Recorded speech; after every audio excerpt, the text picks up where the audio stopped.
Hebron Ministries.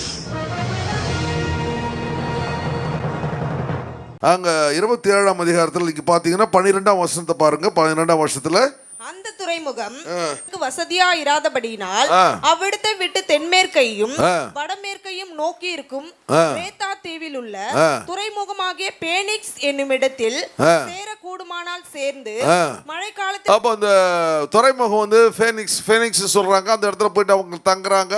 அங்க அவன் பார்க்கறான் ஹரின்ட்டு கூட வந்த எல்லா இடங்களிலும் அவன் கூட வந்து ஊழியக்காரர்களை கொண்டு போகிறான். கொண்டு போன உடனே அந்த இடத்துல சுவிசேஷம் சொல்லி எந்தெந்த இடத்துலாம் சுவிசேஷம் சொல்கிறானோ அங்கெல்லாம் கூட போன ஆள் அங்கே விட்டுட்டு வந்துடுறான் பாருங்க.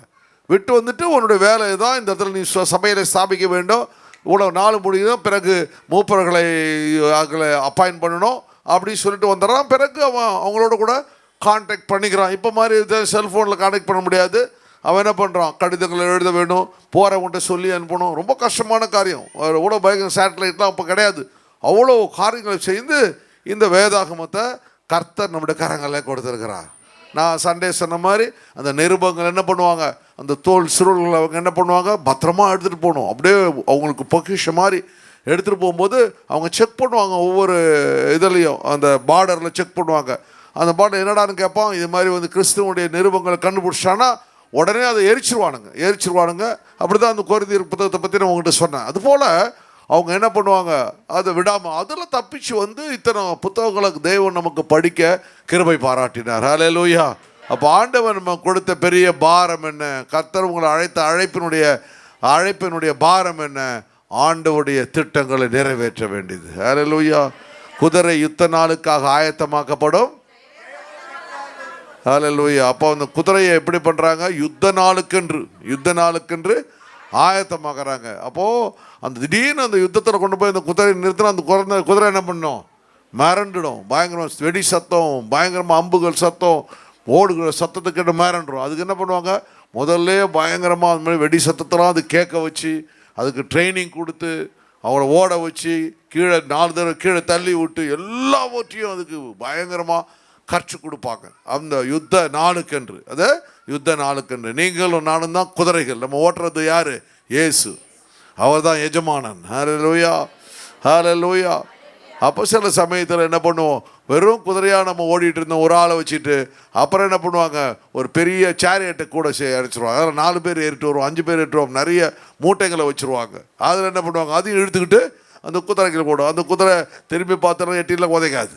அதில் எதில் பூட்டப்பட்டாலும் அந்த குதிரை என்ன பண்ணோம், தன் வேலையை செய்யும். கர்த்தர் நம்மளை எதில் ஆண்டவர் பூட்டினாலும் கர்த்தருக்கென்று ஊழியம் செய்ய வேண்டும். ஹல்லேலூயா. ஆண்டவர் எப்படி நம்ம அழைப்பில் எந்த விதமான ஊழியம் செய்ய வேண்டுமோ அந்த காரியங்களை நம்ம செய்யும் பொழுது தேவன் என்ன பண்ணுவார், நம்முடைய எஜமானன் நம்ம மேலே களி கூறுவார். ஹல்லேலூயா. அந்த குதிரை வந்தவுடனே அந்த எஜமானன் என்ன பண்ணுவான், அந்த குதிரையை நீட்டி இறங்கின உடனே குதிரைக்கு என்ன பண்ணுவான், அந்த கடிவாளத்தை அவனே அவுப்பான் பாருங்க. அந்த வாயில் போட்டிருக்க அந்த பிட்ஸ்ன்னு சொல்லுவாங்களே அதையும் எடுத்துட்டு அது மேலே போட்டிருக்கிற அந்த எல்லாத்தையும் ஒவ்வொன்றா கயிட்டு அது மேலே இருக்கிற ஷேடல் சொல்லுவாங்க, மேலே இருக்கிற அது எல்லாவற்றையும் அழுத்து போட்டு அதுக்கு பிறகு அந்த குதிரையை என்ன பண்ணுவான், நல்லா குளிப்பாட்டி பிறகு அதுக்கு வந்து என்ன பண்ணுவான், அவ்வளோ நேரம் ஓடி வந்துச்சேன்னு சொல்லி அதுக்கு வந்து என்ன பண்ண கொள்ளு அதெல்லாம் வச்சு அந்த குதிரையை தட்டி கொடுத்துட்டு போவான். அப்படியே தன்னுடைய சொந்த பிள்ளைங்க மாதிரி பற்றி அந்த ஜல்லுக்கட்டி காலையில் பற்றியெல்லாம் அந்த மாட்டை எப்படி வளர்க்குறாங்க பார்த்திக்கலாம். அது வந்து கூப்பிட்டோன்னே வருது, இல்லை அது இதுக்கு ஒரு பேரை வச்சுருக்கானுங்க, கூப்பிட்டவொன்னே வருது, சொல்கிறத கேட்குது, பயங்கரமாக இருக்குது. வீட்டில் அப்படியே பிள்ளை மாதிரி வளர்க்குறாங்க, சாப்பாடு போட்டு பிள்ளை பேர். அது பார்த்தா அதை ஒரு 2 மணிக்கு இதை காமிக்கிறான். ரொம்ப ஆச்சரியமாக இருக்குது. சொல்கிறதெல்லாம் அந்த காளைகள் செய்து பார்த்தா அது அந்த இதில் வந்து ஜல்லிக்கட்டில் அதை வந்து அது கண்ட்ரோல் பண்ண முடியல. எல்லோரும் முறைச்சி நிற்கிது, ஒருத்தரும் பிடிக்க முடியல. ஆனால் அந்த எஜமானுக்கிட்ட அது குழந்த மாதிரி நடக்குது. பிள்ளைகளை இப்போ தொடமாட்டுது, எவ்வளோ பெரிய அருமையான காரியங்கள் பார்த்தா ஆச்சரியமாக இருக்கிறத பார்க்க முடியாது. அதுபோல் வார் ஹார்சஸ்ன்னு சொல்லுவாங்க, யுத்த குதிரைகள். ஹல்லேலூயா. உங்களை என்னையும் கர்த்தர் யுத்த குதிரைகளாக மாற்றி கொண்டு இருக்கிறார். ஹல்லேலூயா. யுத்த குதிரைகள் எதை குறித்தோ கவலைப்படாது.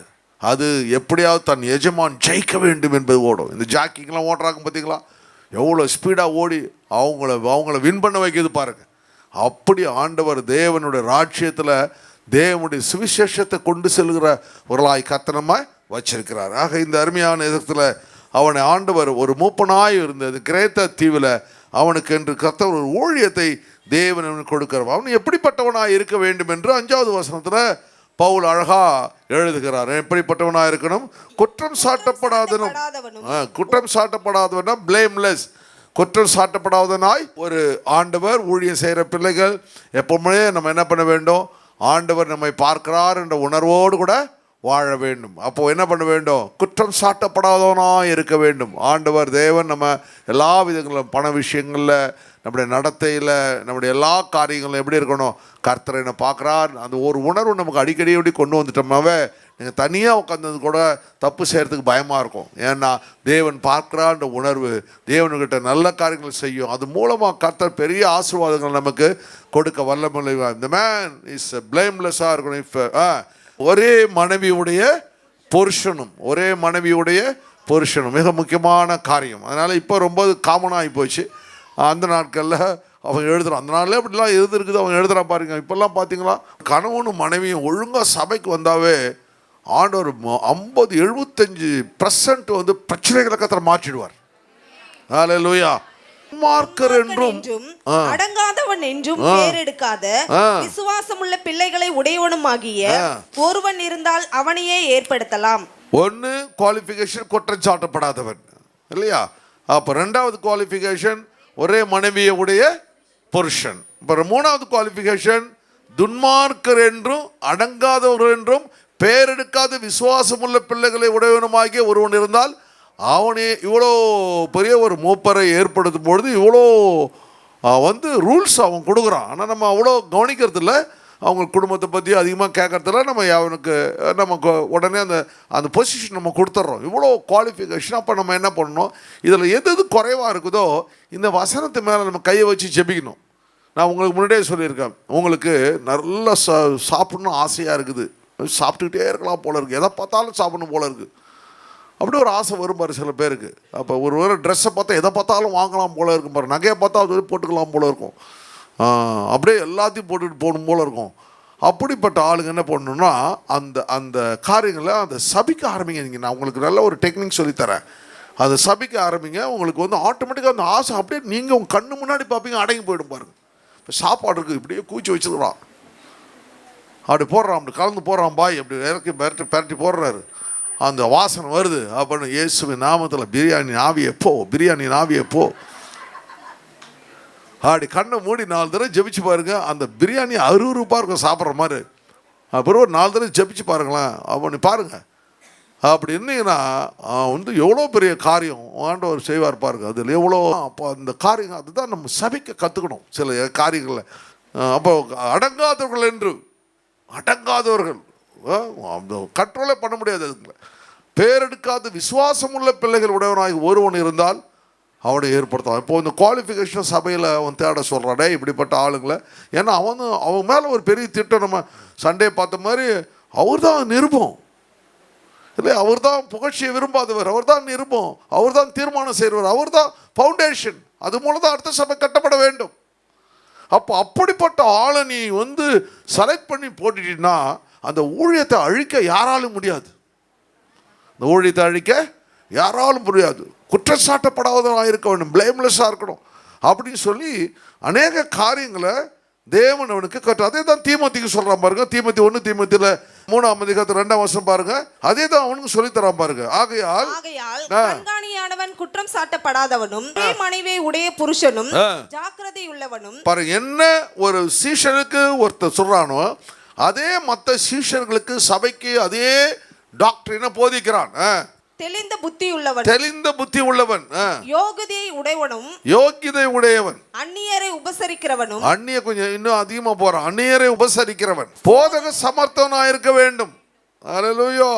ஹாஸ்பிட்டாலிட்டி இருக்கணும், பிறகு டீச்சிங் கெப்பாசிட்டி இருக்கணும், நல்ல குட் பிஹேவியர் இருக்கணும், நல்லா மற்றவங்களை மதிக்க தெரியணும், கனப்படுத்த தெரியணும். இப்படிப்பட்டவங்களை நீ ஏற்படுத்த வேண்டும். 3ஆம் வசனத்துல பாருங்க. மதுப்பிரியனும் அடிக்கிறவனும் இழிவான ஆதாயத்தை இச்சிக்கிறவனுமாய் இராமல். இழிவான ஆதாயம்னா பணம் சம்பாதிக்கிற புத்தி, ஆதாயத்தை பொறுமை உள்ளவனும் சண்டை பண்ணாதவனும் பண ஆசை இல்லாதவனுமாய் இருந்து தன் சொந்த குடும்பத்தை நன்றாய் நடத்துகிறவனும் தன் பிள்ளைகளை சகல நல்லொழுக்கம் உள்ளவர்களாக கீழ்ப்படிய பண்ணுகிறவனுமாய் இருக்க வேண்டும். இவ்வளோ குவாலிஃபிகேஷனை கடவுள் வந்து ஒரு லீடர்ஷிப் கொடுக்குறாரு. ஆண்டவர் உங்களை ஏற்படுத்தும் பொழுது இதெல்லாம் நீங்கள் கவனிக்கும் போது கர்த்தர் போட சபை மேலே ஒரு பெரிய என்ன பண்ணுவார் திட்டம். இதெல்லாம் கர்த்தர் ஆண்டவர் தேவன் என்ன பண்ணுவார், சபையை வந்து வல்லமை உள்ள சபையாய் மாற்றுவார். ஜெபிக்கிற ஜெபத்துக்கு பதில் தருகிற சபையாய் மாற்றுவார். தேவனுடைய ஆசீர்வாதங்கள் பெற்றுக்கொண்ட சபையாய் மாற்றுவார். குடும்பத்தில் ஆசீர்வாதங்கள் எல்லாமே தேவன் கொடுத்து கொண்டே இருப்பார். ஒரு குடும்பம் மற்ற குடும்பத்துக்கு முன்பாக ஒரு எக்ஸாம்பிளாய் மாறும், ஆசீர்வாதமாய் மாறும். நினைத்து பார்க்காதா. இப்போ இந்த சபையில் நீ அப்படி மாறும் பொழுது அந்த வீடுகளில் அப்படி இருப்பீங்க. நீங்கள் போகிற இடங்களில் கொடுத்துன இருக்கிற இடங்களில் நீங்கள் இருப்பீங்க. இதெல்லாம் பார்க்குறவங்க என்ன பண்ணுவாங்க, ஓ ஒரு நல்ல ஒரு எல்லாரும் உங்களை மதிக்க ஆரம்பிப்பாங்க. கர்த்தர் பார்ப்பாரு, உங்களோட ஆசீர்வாதங்களை பெருக பண்ணுவார். ஹல்லேலூயா.